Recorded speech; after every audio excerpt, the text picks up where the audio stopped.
Et nous, en tant que disciples du Seigneur, nous qui avons choisi de suivre Jésus, nous avons une identité, nous sommes chrétiens. Et c'est là notre identité. C'est ce qui fait que ce matin, nous puissions nous retrouver dans ces cadres, toi et moi. Ce n'est pas un meeting d'un parti politique ici. Ce n'est pas une association socio-culturelle. Et ce qui nous réunit ici ce matin, c'est cette identité d'enfant de Dieu, c'est cette identité de chrétien.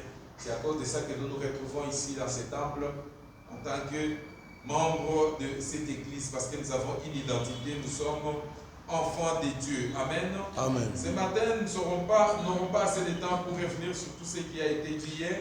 Peut-être sur certains points, nous allons revenir, mais nous allons prendre pour aujourd'hui 1 Pierre chapitre 2, verset 9.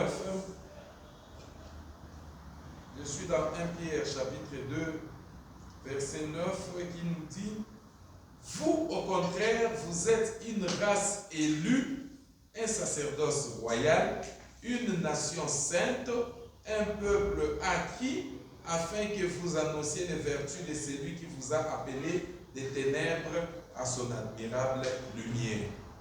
Voilà, ici, on est en train de nous montrer, ça, au fait, ce sont les caractéristiques que portent les enfants de Dieu, que portent les chrétiens.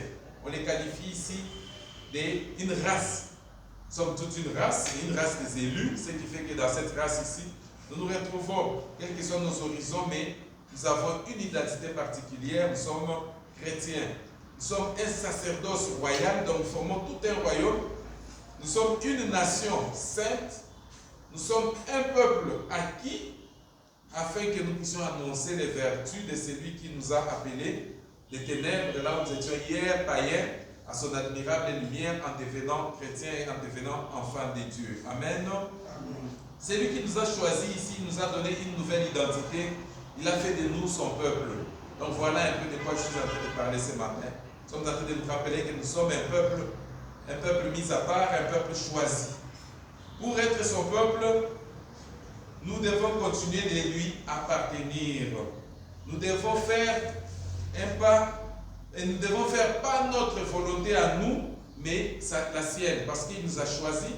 C'est comme j'ai choisi quelques têtes parce que je veux que vous puissiez faire tel ou tel autre travail pour moi. J'ai un profil et je suis allé en fonction de ce profil. Voilà que j'ai constitué un groupe et une association. J'ai fait une entreprise parce que nous avons une vision, nous voulons faire telle ou telle autre chose. C'est la même chose ici.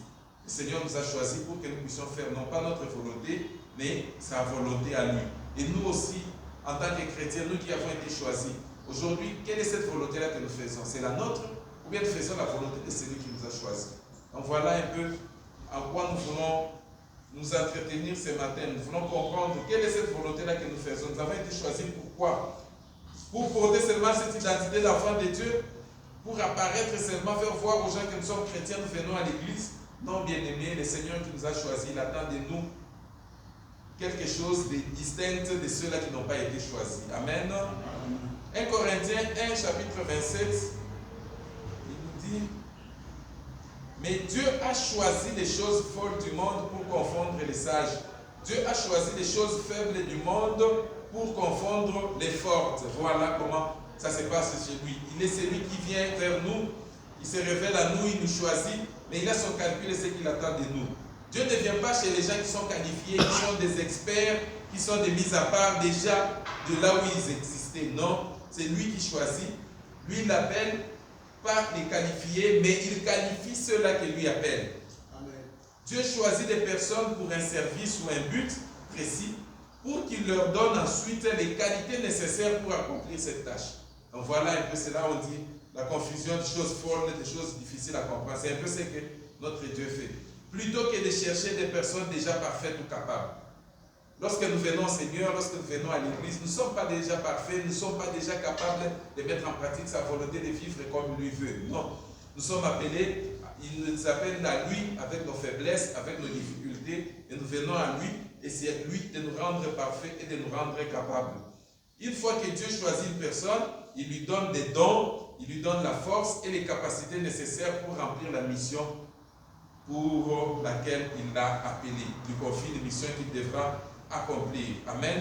Et c'est là qu'en devenant enfant de Dieu, nous devons comprendre quelle est notre mission. Quelle est notre mission? Vous allez voir, la Bible parle de plusieurs missions, pas même des femmes. Une épouse qui s'est mariée à un homme qui est méchant, à un homme qui est païen, par son comportement, on dit que c'est toi qui vas gagner cet homme au Seigneur. Donc, ce sont des choses que nous vivons au quotidien. Dieu m'a appelé dans une entreprise, il m'a placé dans une mission, moi qui suis serviteur, moi qui suis chrétien, moi qui me dis chrétien, mais du fait que je me retrouve dans ces milieux, les autres là, ils regardent vers moi parce qu'ils me regardent différemment. C'est comme ça qu'on disait hier, les gens diront même, face à un certain comportement, ils vont dire, mais attends, moi, oh, mais je suis aussi humain comme toi. Non, non. Toi qui pries, j'attends quelque chose de différent de toi. Amen. On peut subir tous la même provocation, tous on peut subir les mêmes traitements, la même injustice, mais la réaction, c'est qu'on attend de moi en tant qu'enfant de Dieu, on veut que ça soit différent de l'autre. Mais vous m'avez privé de mon salaire, vous m'avez privé de mes droits. Comment vous voulez que je ne parle pas? Non, non. Toi, tu es différent. Ce qu'on attend de toi, ça doit être différent de la réaction des autres.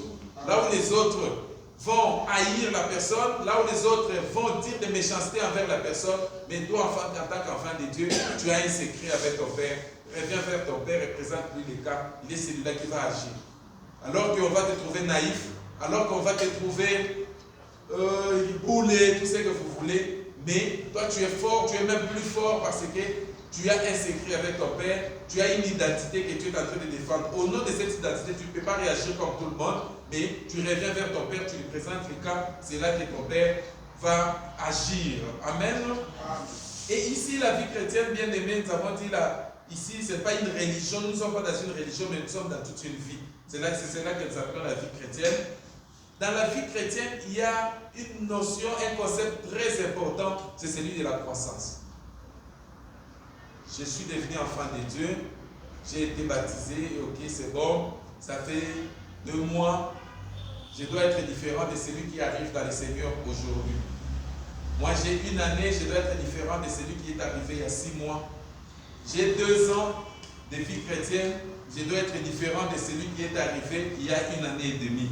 Parce que moi qui suis arrivé dans les choses de Dieu, je suis en train de grandir, je suis dans la croissance. C'est une phase très importante parce que nous tous ici en tant que parents et vivant dans une société, lorsque nous avons un enfant, nous savons, il est nourri au lait maternel, après il passe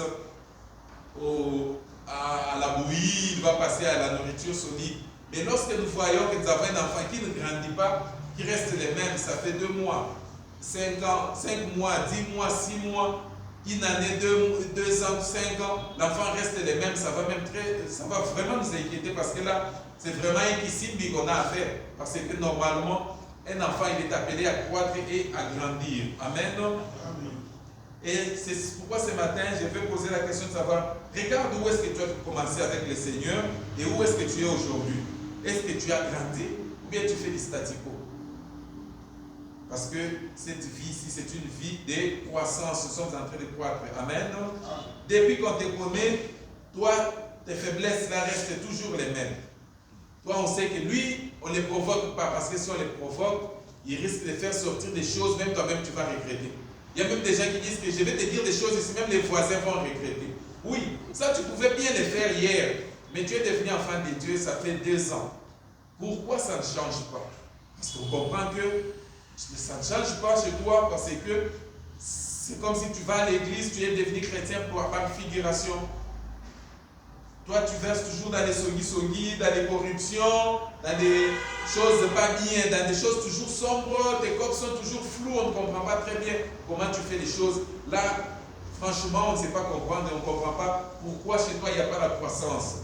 Parce que nous avons besoin de croître dans le Seigneur. C'est pourquoi aujourd'hui dans l'église, nous avons beaucoup de problèmes, nous avons beaucoup de choses parce qu'il n'y a pas la croissance. Quelqu'un qui va se refroidir parce que moi on ne me visite pas, parce que depuis que je suis là, moi, on n'est pas venu vers moi. Bien aimé, si nous venons ici, ce n'est pas pour les hommes, nous venons chercher le Seigneur. Amen. Et si nous comprenons cela, je crois que nous allons très bien faire les choses. Amen. Quand est-ce que tu vas arriver à vivre une vie chrétienne sans remords dans tes pensées ou dans ton comportement?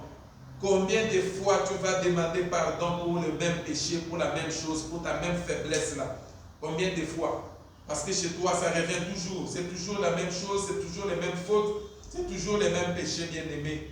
Et alors que nous sommes appelés à croître, on peut aussi passer une vie chrétienne sans revenir toujours au Seigneur pour demander pardon par rapport à mes pensées, par rapport à ce que j'ai fait, par rapport à mon comportement. Non. À un moment, cela doit s'arrêter et on doit passer à autre chose. On peut aussi entrer dans la présence du Seigneur juste pour adorer. On ne vient pas pour confesser de ses péchés parce que on ne vit pas dans les péchés parce qu'on ne fait pas les péchés sa chose. Amen. 1 Corinthiens chapitre 13, verset 11 ici nous dit, lorsque j'étais enfant, j'ai parlé comme un enfant. J'ai pensé comme un enfant. J'ai raisonné comme un enfant. Lorsque je suis devenu homme, j'ai fait disparaître ce qui était de l'enfant. Ici aussi, c'est la même chose pour les bébés spirituels. Lorsque j'ai commencé, j'étais bébé, mais lorsque j'ai grandi, voilà que je ne suis plus bébé. Et aujourd'hui, je suis devenu mature. Il y a 2 Pierre ici, nous parle même de la croissance. Ça a été même un verset de l'année il y a quelques temps ici. Mais croissez dans la grâce et dans la connaissance de notre Seigneur et Sauveur Jésus-Christ. Voilà, la Bible ici, c'est un impératif ici. Croissez dans la grâce et dans la connaissance. Celui qui connaît, il ne va pas aller se faire berner par des prophètes, par je ne sais qui, parce que je connais et j'ai grandi. Connaître les choses de Dieu, c'est savoir à qui on a affaire. Ce n'est pas parce que ma situation n'est pas bonne que je suis obligé aujourd'hui de marcher avec n'importe qui ou d'écouter, de mettre mes oreilles à n'importe quoi parce que ma situation ne marche pas. Et surtout avec nos amis prophètes, je ne suis pas contre en tout cas, mais eux, ils savent toujours que non, il y a une situation qui ne marche pas chez toi. Oui, parce que nous sommes hommes et dans ce monde, il y a des difficultés. Et voilà que quand ils disent ça, nous directement on adhère parce qu'effectivement on traverse une situation difficile. Bien aimé, je suis enfant de Dieu dans l'abondance, je suis enfant de Dieu dans la disette. Amen. Lorsque tout va bien, je reste chrétien. Lorsque tout ne va pas bien, je reste chrétien et je compte sur le Seigneur. Quelle que soit ma difficulté, quelle que soit ma réalité, je regarde au Seigneur, je sais qu'il est bon et qu'il va agir. Amen. Croître ici, bien aimé, c'est là où j'étais faible hier. Aujourd'hui, je deviens fort parce que je suis chrétien, je me fortifie de la parole de Dieu. Ce qui me faisait pleurer hier, j'ai appris à faire confiance au Seigneur et ça ne va plus me faire pleurer parce qu'il y a la croissance en moi. Là où j'ai tombé toujours hier, aujourd'hui, je peux côté de mon embouille parce que ça ne me fait plus tomber parce que j'ai grandi dans le Seigneur et j'ai compris que non, ça ce sont des pièges du diable. Les pièges du diable, bien aimé, hier, les pasteurs ici parlaient des tentations et des épreuves. C'était très intéressant ce que le pasteur a partagé hier. Il dit les tentations ici, généralement ça vient du diable et avec comme objectif pour se moquer de nous à la fin. Pour montrer et à toi-même, et aux voisins, et à Dieu. Et voilà le type que tu croyais qu'il était enfant de Dieu. Ça, c'est la tentation. Mais l'épreuve, ça vient généralement de Dieu, mais pour montrer à toi-même que face à ça, je peux grandir. Tu montres même à ton Dieu que face à ça, à cette situation, je peux grandir et changer de cap. Parce que à ça, j'ai supporté, mais maintenant, là, je suis homme fait, je peux encore supporter ce qui peut m'arriver, quelle que soit sa grandeur. Amen. Est-ce que tu comprends ce que ça veut dire avoir cette identité chrétienne? Porter cette identité chrétienne. Est-ce que c'est juste pour la figuration ou bien tu comprends que lorsque nous portons cette identité, nous sommes différents de ceux qui ne le sont pas. Et nous devons les manifester, bien aimés. Ce n'est pas seulement les confesser avec notre bouche. On peut être chrétien, ne pas les dire, mais ceux qui sont avec nous vont voir que ça, c'est un enfant de Dieu. Amen. Galates chapitre 2, verset 20. Ça c'est Paul qui dit, j'ai été crucifié avec Christ, et si je vis, ce n'est plus moi qui vis, c'est Christ qui vit en moi. Si je vis maintenant dans la chair, je vis dans la foi au Fils de Dieu qui m'a aimé et qui s'est livré lui-même pour moi. Wow, quelle déclaration forte, déclaration de foi de l'apôtre Paul. Ici Paul, il fait une déclaration brève mais puissante sur l'identité du croyant en Christ.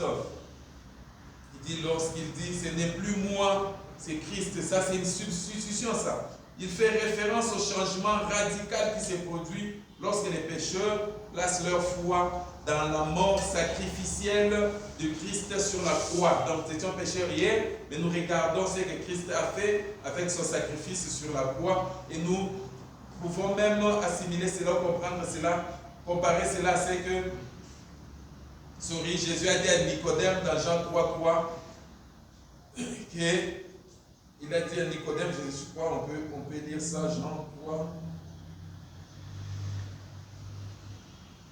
Jean 3. En vérité, je te l'ai dit, si un homme n'est né de nouveau, il ne peut voir les royaumes des dieux. Nicodème était un docteur de la loi, il a même posé beaucoup de questions parce que c'était vraiment difficile pour lui à comprendre, mais Jésus lui a fait comprendre ce que cela voulait dire. On compare cela à ce que Paul dit ici, parce qu'on voit comment quelqu'un se décide de se sacrifier. Jésus est mort pour moi, mais moi je prends la place de Jésus, je veux vivre la vie de Jésus. Je change, je sais que j'étais hier, mais moi je prends maintenant, Jésus commence à vivre en moi. Cela ne signifie pas, bien aimé, tourner la page en changeant une ou deux choses en nous. Il s'agit plutôt d'une vie toute nouvelle. Nous avons été crucifiés avec Christ et nous sommes morts à notre ancien moi qui nous définissait. Nous savons que notre vieil homme a été crucifié avec lui afin que le corps du péché soit réduit à l'impuissance et qu'ainsi nous ne soyons plus esclaves du péché. Nous sommes décidés de changer ce que nous étions hier, nous qui étions irritables, nous qui étions méchants, nous qui pouvons faire ceci ou cela, mais voilà qu'aujourd'hui je décide, je le dis, ce n'est plus moi qui vis, mais c'est Christ qui vit en moi, et les choses changent. Même ceux qui sont avec moi, ils remarquent un changement. C'est comme ça que ces chantres-là pouvaient même chanter Motoya Kanda Kanda, Azwa douceur et Amolimo. Parce que ça, c'était sa nature. Les Kanda Kanda, là, c'était sa nature. Et psychologiquement, on va vous dire, c'est un sentiment normal. Parce que c'est en nous. Mais voilà qu'à cause de la présence du Seigneur, ce type ici, il se décide de lui, il dit non, hier j'étais méchant, je ne pouvais pas supporter telle ou telle autre chose, mais voilà à cause du Seigneur, je deviens quelqu'un qui vit maintenant dans la douceur. Et voilà, même sur le plan médical, on va vous dire, il y a même des avantages, parce que quand tu te décides comme ça, tu seras même épargné de ces histoires, des AVC, de ces gastrites, parce que tu as décidé, tu dis, ce n'est plus moi, mais en moi maintenant, c'est Christ qui vit, et la vie de Christ en moi montre ses effets même du point de vue externe. Amen. Et Christ qui vit en moi, Christ est la source de notre vie et de notre identité. Christ n'est plus aujourd'hui dans le temple comme on allait le chercher hier, comme c'était le cas avec l'arche, mais Christ est en moi par son Saint-Esprit. C'est l'Esprit qui nous donne la force et la possibilité de poursuivre la justice et de porter des fruits qui mènent à la vie éternelle. En fait, les fruits de l'Esprit est la preuve que nous appartenons à Christ. Amen. Ici, nous manifestons les fruits de l'Esprit parce que Christ est désormais en moi. Et nous avons dit que ces choses, bien aimées, en vivant ainsi, il y a des avantages car cette vie, c'est une vie qui ne s'arrête pas sur cette terre, mais c'est une vie qui nous amène jusque dans l'éternité. À cause des choses de ce monde, pourquoi veux-tu vivre ton ancien toi, mon ancien moi, pour rater le ciel que le Seigneur est en train de préparer pour nous, bien-aimés? À cause des choses éphémères, à cause des choses de ce monde, pourquoi allons-nous perdre le salut alors qu'il y a une grande récompense, il y a une grande rémunération qui nous attend? Comme ça que je reviens encore avec ma question. Depuis que tu es devenu chrétien, qu'est-ce qui a changé en toi? Est-ce que toi aussi tu peux chanter cette chanson, Motoya Kanda Kanda Azwa douceur et Molimo, ou bien tu chantes ça seulement parce que ce sont les oreilles qui entendent? Est-ce que toi aussi tu peux le dire aujourd'hui que moi, depuis que je suis devenu enfant de Dieu, j'étais telle ou telle autre personne, voilà que telle chose a changé en moi. Amen. Et pour finir, bien aimés, nous allons partager rapidement quelques bénéfices d'être enfant de Dieu. Matthieu 11, 28 nous dit, venez à moi, vous tous qui êtes fatigués et chargés, je vous donnerai du repos. Ici, parce que je suis enfant de Dieu, j'ai une référence, quels que soient mes fardeaux, quel que soit ce que j'ai comme colis, je les amène au Seigneur. Il y a une histoire qu'on a racontée il y a plusieurs années. Il y a quelqu'un, un grand-parent qui est arrivé à Kinshasa avec son colis alors qu'il devait prendre un bus. Et voilà qu'avec son colis, il garde toujours son colis sur la tête et se met assis dans un bus.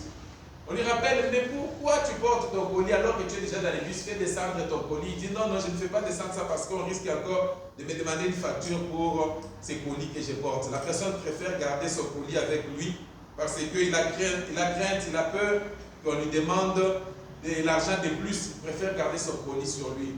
Mais ici, Christ, c'est lui qui nous dit, venez à moi, vous tous qui avez des fardeaux, vous tous qui êtes fatigués et chargés, je vous donnerai du repos parce qu'il est notre Père. C'est celui-là qui nous décharge de nos colis ce matin. On développe l'écoute du Seigneur, quand on est enfant de Dieu, on développe l'écoute, on sait écouter la parole du Seigneur. On sait même écouter, même dans les noirs, là où tout est calme, il n'y a pas de prophète, il n'y a pas une prophétie. Mais toi, tu sais écouter le Seigneur parce que tu as une intimité avec lui, parce que tu es enfant de Dieu. Il y a un témoignage que j'ai suivi, ça se passe aux États-Unis, une dame, veuve de son état, qui se retrouve sans nourriture à la maison. Voilà que la provision est en train de s'achever. Dans son porte-monnaie, il n'y a rien comme argent. Et il entend une voix qui lui dit, lève-toi, va au supermarché. Genre, par exemple, ici, nous avons notre voisin ici, top. Va au supermarché faire des achats. Mais je n'ai pas d'argent. On lui dit, va là-bas, va faire des achats. La dame se présente au supermarché et faisant confiance à son Dieu parce qu'elle sait à qui elle a cru. Elle prend sa charrette, elle commence à faire des achats. On lui dit, fais des provisions pour la maison. Et la dame, au nom de la foi, il dit, Seigneur, aujourd'hui je suis entre un miracle et les ridicules. Je ne sais pas qu'est-ce qui va m'arriver. On lui fait confiance. La dame, elle prend les plus gros paniers et elle fait des provisions pour la maison. Elle achète, elle remplit son panier avec tout ce qu'il faut. Elle remplit, elle a fini ses achats et elle est comme dans une vision, mais dans une vie réelle. On lui dit guichet 4. Elle se pointe avec son panier au guichet 4. Elle arrive dans la file, on continue, tout le monde qui est devant lui achète, il vend. Et il y a d'autres guichets à côté. Elle reste là et puis les guichets ferment, les guichets disent non, c'est la pause, en tout cas, nous on est obligé d'arrêter. Madame, si vous pouvez aller à notre guichet, elle dit, mon Dieu m'a dit guichet 4. La dame, elle a dit, pas de soucis, moi je vais attendre que vous finissiez votre pause. Elle a laissé son panier devant le guichet 4. Elle a attendu la pause, elle est restée là à attendre la pause. La pause est finie, la dame se présente au guichet 4. On ouvre les guichets, c'est la dame qui doit faire passer ses achats. On fait passer les achats, Pendant qu'elle fait passer les achats, il y a une sonnerie dans les supermarchés. Oh, mais qu'est-ce qui se passe? On communique au micro, on dit, guichet 4, la dame qui y est, c'est notre 2000e client et la maison lui offre tout ce qu'elle a acheté. Parce qu'elle est notre client 2000 depuis que le supermarché a fermé. La dame, elle dit, elle a tremblé, elle a eu peur de ses dieux là pour toucher même à ses achats à la maison. Il avait des larmes. Parce qu'elle a vu, lorsqu'on a l'intimité avec Dieu, on développe l'écoute. Elle a dit, mon Dieu m'avait dit guichet 4. Il n'a pas dit guichet 5, il n'a pas dit guichet 2. Mon Dieu a dit guichet 4. C'est pourquoi, bien aimé, lorsque tu t'attaches au Seigneur, tu vas développer l'écoute. Lorsque nous sommes chrétiens, nous obéissons à la parole, nous mettons en pratique la parole. Et le Seigneur, il est celui qui nous prend en charge. Parce que moi, j'ai décidé de laisser la vie que j'avais avant. J'ai décidé d'arrêter de me débrouiller comme je le faisais hier. Je me suis décidé de me consacrer au Seigneur et de porter cette identité, de faire valoir cette identité de chrétien. Et voilà que j'obéis à sa parole, je mets en pratique sa parole, je sers le Seigneur et le Seigneur s'occupe de ma maison. Et tu es celui-là qui peut aussi dire notre Père qui est aux cieux. Parce qu'il est réellement ton Père. Nombreux disent cela, c'est juste par des paroles vaines. Parce qu'on a copié, on a entendu, tel ou tel autre a dit. C'est comme ça que tu vas voir, les démons vont dire, même on connaît Paul, on connaît Jésus, mais toi, qui es-tu, quelle est ton identité? Parce que tu ne lui appartiens pas, bien-aimé. Si tu lui appartiens, tu peux aussi dire, mon Père qui est là dans les cieux. Il nous prend en charge totalement. Et la prise en charge ici, bien aimé, parce que notre Père, c'est un papa responsable. Il sait de quoi nous avons besoin, il connaît nos besoins, il connaît nos réalités. Et lorsque nous nous attachons à lui, bien aimé, il est celui-là qui nous prend en charge. Que Dieu vous bénisse. Nous allons nous lever. Nous allons prier, bien aimé, ces choses. Ça ne concerne pas celui qui est au loin.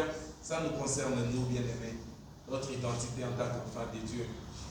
Est-ce qu'on t'appelle frère seulement par habitude ou tu l'es réellement? Chacun d'entre nous connaît sa vie. Si tu es réellement enfant de Dieu, demande à ce que l'Éternel te fasse grâce. Il y a des fois nous tombons, il y a des fois nous fléchissons nos genoux même devant Baal à cause des hommes. Les hommes nous demandent à faire des choses. Fais pour moi ceci ou cela parce qu'on s'attend à des avantages, bien aimés. Et des fois nous nous retrouvons dans des choses pas bien. Nous commençons à obéir aux hommes, nous commençons à faire la volonté des hommes, nous commençons même à nous confier aux hommes, parce qu'en regardant aux hommes, nous nous disons que nous allons tirer tel ou tel autre avantage, alors que le Seigneur veut que nous nous faisons lui confiance, et il est celui qui agit. Élève ta voix et prie pour ton aide. Oui, Seigneur, nos yeux sont tournés vers toi, Seigneur.